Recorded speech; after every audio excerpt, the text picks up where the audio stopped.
Assalamualaikum warahmatullahi wabarakatuh. Selamat siang dan salam sejahtera. Bapak Ibu, saya Dr. Sigit Setiawadi.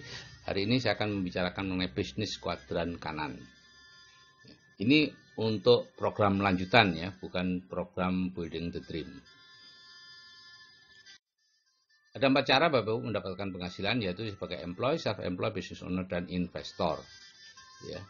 Employee itu hard work, kerja keras ya, pegawai ya, tidak aman dan tidak punya waktu. Dan self-employed itu seperti dokter, pengacara, notaris, kemudian pemilik toko, pemilik restoran, pemilik bengkel, itu biasanya utangnya besar dan tidak punya uang, walaupun kelihatannya hidupnya mewah. Gitu ya. Dan yang ketiga adalah business owner, itu pemilik bisnis bersistem. Ya. Anda punya sistem, orang bekerja kepada Anda. Ya. Itu biasanya kerjanya mudah, hasilnya stabil, dan punya banyak waktu luang. Ya. Untuk membedakan apakah Anda di business owner atau self-employed, cukup tinggalkan pekerjaan Anda atau tinggalkan bisnis Anda setahun atau 2 tahun. Kalau masih jalan ya berarti Anda di business owner. Ya. Ada 3 macam business owner, yaitu konglomerasi, waralaba, dan networking. Dan yang keempat terakhir adalah investor ya. Di sini tidak punya uang, tidak punya utang, dan punya banyak uang. Bapak Ibu, sebagian besar orang ada di sini, 95% orang dan 5% uang yang ada di sini ya. Bawaannya stres karena aktif income itu sifatnya semakin besar penghasilan Anda, semakin besar masalah keuangan Anda ya. Nah, sehingga Robert Kiyosaki menyarankan segeralah pindah ke kuadran kanan ya. Nah, di sana passive income gitu ya. Makin besar penghasilannya, semakin freedom ya. Hanya 5% orang yang ada di sini Bapak Ibu. Lowongannya masih banyak gitu ya. Tapi banyak yang nggak mau. Dan 95% orang 95% uang ada di sini.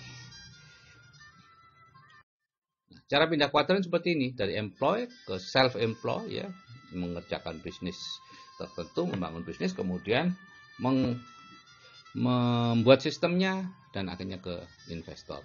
Di sini perlu waktu puluhan tahun Bapak Ibu, dengan angka keberhasilan yang sangat sedikit. Menurut ILO itu kurang dari 1% dalam waktu 10 tahun. Jadi startup baru itu dalam waktu 10 tahun tinggal 1 orang. Ya, dari 100 orang. Kalau cara yang sekarang dari employee, self-employed, dilatih untuk menjadi business owner, dari situ jadi investor ya. Nah, di sini perlu waktu 2 sampai 5 tahun ya, dan 100% predictable. Anda mengikuti sistemnya, jalan. Anda tidak mengikuti sistemnya, tidak. Ini 3 macam bisnis yang bersistem ya, yaitu bisnis yang jaringan ya, menghasilkan passive income, termasuk kelompok business owner. Yaitu korporasi atau konglomerasi, waralaba atau franchise, dan networking atau personal franchise. Ya, korporasi itu jaringan bisnis besar, sistemnya didapat dengan cara membangun, ya, perlu modal besar, risikonya besar, tempatnya tertentu, waktunya tertentu, dan perlu keahlian. Kalau Bapak Ibu tidak punya keahlian, kemudian mau membangun konglomerasi atau korporasi, Bapak Ibu bukan menjadi konglomerat, tapi akan menjadi kolong melarat. Dan banyak sekali yang bertebaran seperti itu. Ya, yang kedua adalah waralaba.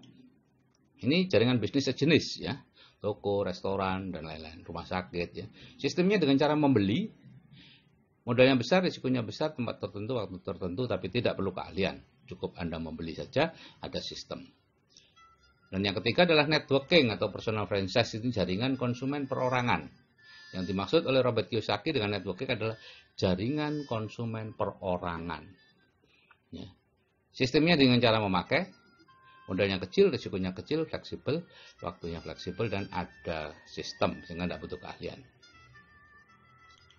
Jadi kalau kita lihat konglomerasi itu seperti itu Bapak Ibu, ya. Bapak Ibu bangun bisnis apa saja, bisnis peternakan, bisnis pertanian, bisnis apa saja ya. Sehingga kalau ada yang bertanya, "Dok, apa bisnis saya ini bisa dijadikan sumber passive income?" Bisa.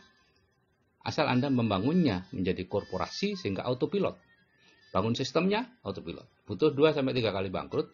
Ya, dan butuh waktu puluhan tahun dengan angka keberhasilan yang kecil. Tadi itu ya, kurang dari 1% dalam waktu 10 tahun. Nah, kalau Anda waralaba, itu yang dimaksud adalah membeli gerai waralaba yang sudah jadi, bukan membangun bisnis waralaba baru. Ya, kalau Anda membangun bisnis waralaba baru, berarti Anda sedang membangun bisnis, membangun sistem supaya autopilot. Itu, ya. Artinya membangun korporasi, sulitnya sama dengan membangun korporasi. Begitu juga bisnis networking. Itu artinya bergabung dengan bisnis networking yang sudah jadi.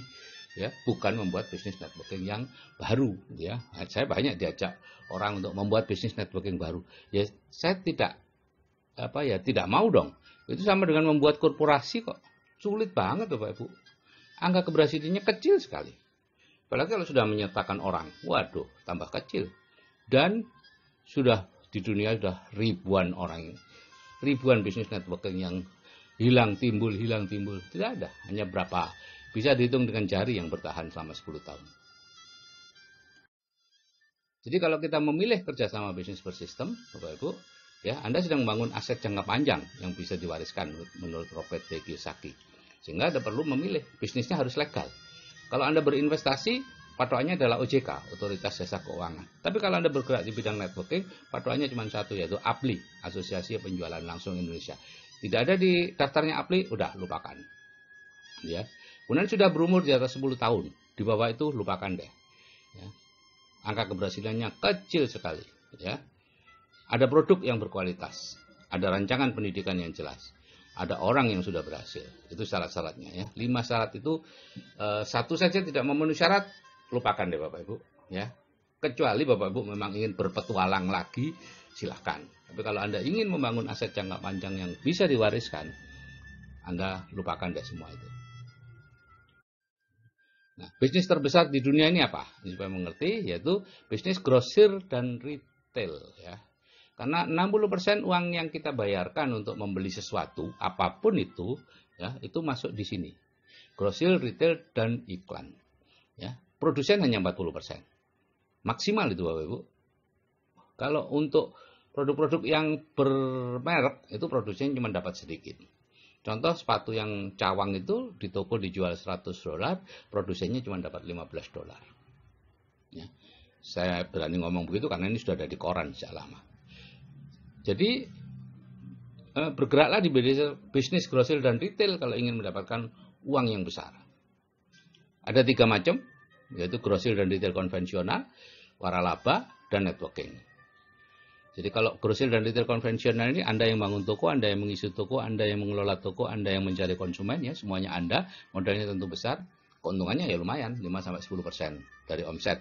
Dan ini active income, kecuali Anda bisa membangunnya menjadi korporasi, ya seperti Giant, Hero, Matahari, dan lain-lain. Ya.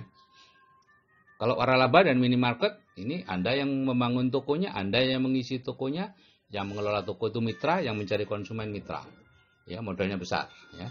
Konsumennya punya mitra Bapak Ibu. Kalau misalnya Anda punya Indomaret nih, kemudian putus kontraknya, Anda ganti Sigit Mart, ya tidak datang orangnya. Gitu ya.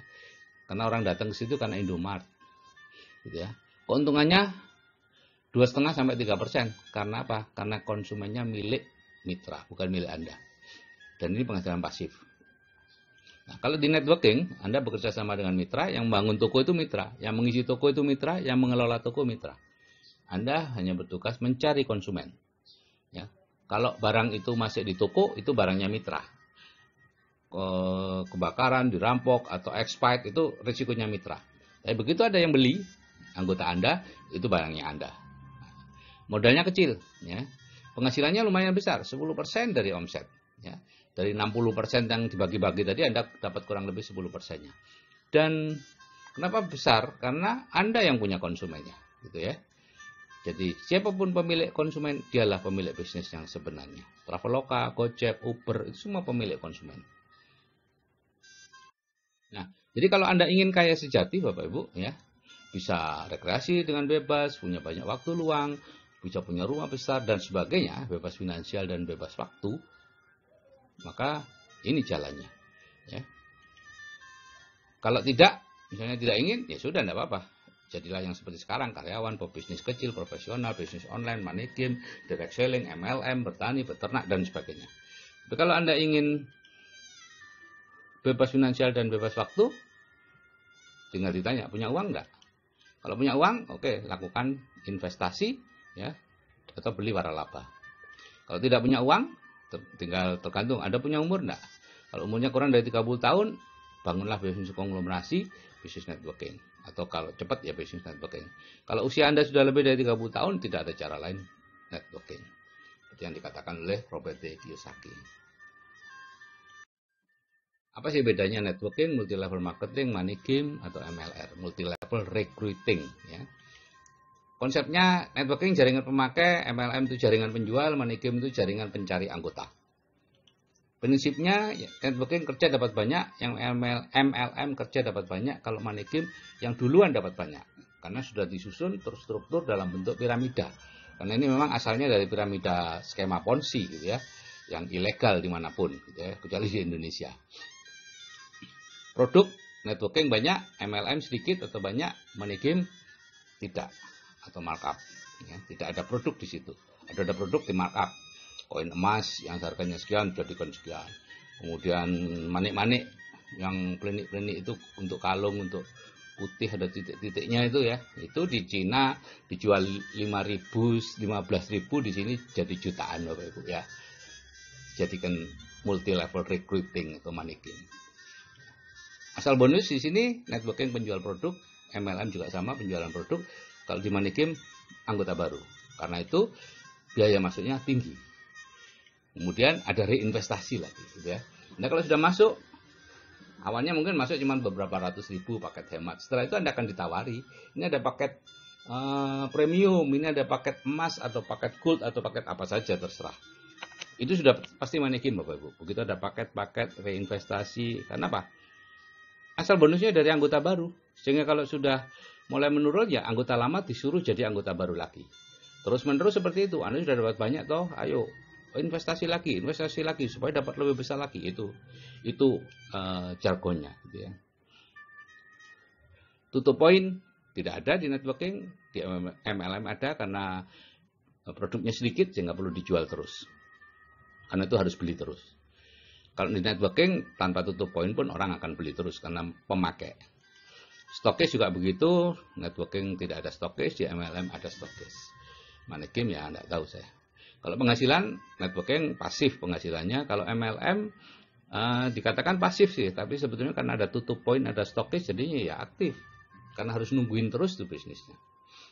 Money game sudah pasti aktif. Mengapa sih kita tidak menyukai MLM atau networking, tapi lebih menyukai money game dan MLR? Ya?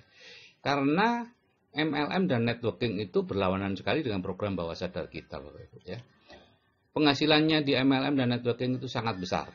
Majalah Forbes tahun 2010 mengatakan 20% penghasilan miliarder di Amerika itu asalnya dari bisnis networking dan MLM yang mereka ikuti. 20% Bapak Ibu, besar banget itu. Sedangkan bawah sadar kita plafon rezekinya rendah. Sehingga takut Bapak Ibu. Ya. Begitu juga di MLM atau networking penghasilannya pasif. Dengan bawah sadar kita penghasilan aktif yang diutamakan, yaitu bekerja mencari uang. Semakin keras bekerjanya, semakin banyak, semakin mulia Anda. Maka untuk bisa bekerja keras, Anda harus dibuat tidak punya uang terus. Begitu ada uang sedikit aja, Anda sudah bingung untuk pakainya. Ya. Memperbaiki rumah, lantainya diperbaiki, dapur diperbaiki, terus menerus. Itu pola pikir miskin. Ya. Di MLM atau networking kita bisa kaya ya, seperti yang tadi dikatakan. Di bawah sadar kita pola pikir miskin. Jadi kita takut.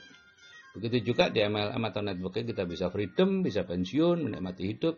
Di bawah sadar takut pensiun. Orang harus terus bekerja. Ya. Dari tentara, bekerja jadi satpam, setelah pensiun ke pertanian. Seorang pejabat tinggi, dirjen atau apa, ya, setelah pensiun, takut pensiun Bapak Ibu. Selama jadi dirjen penghasilannya 40-50 juta, pensiun 4 juta. Makanya harus terus bekerja lagi atau stroke. Sedangkan di networking orang bisa freedom, bisa pensiun. Takut. Ya. Jadi yang ini cocok dengan money game. Bawah sadar kita itu memang cocoknya dengan money game, cocoknya dengan multi level recruiting. Karena itu yang berbondong-bondong ya, uang besar. Oke Bapak Ibu, itu yang bisa saya sampaikan. Kalau saya yang sudah berumur aja bisa pindah kuadran, Anda juga pasti bisa. Cuman hati-hati, pindah kuadran, cari mentor, ikuti dia. Karena itu dunia yang asing sekali bagi Anda. Anda begitu mudahnya Anda terjebak dalam jebakan Batman. Oke Bapak Ibu, saya akhiri. Wassalamualaikum warahmatullahi wabarakatuh. Selamat siang dan salam sejahtera.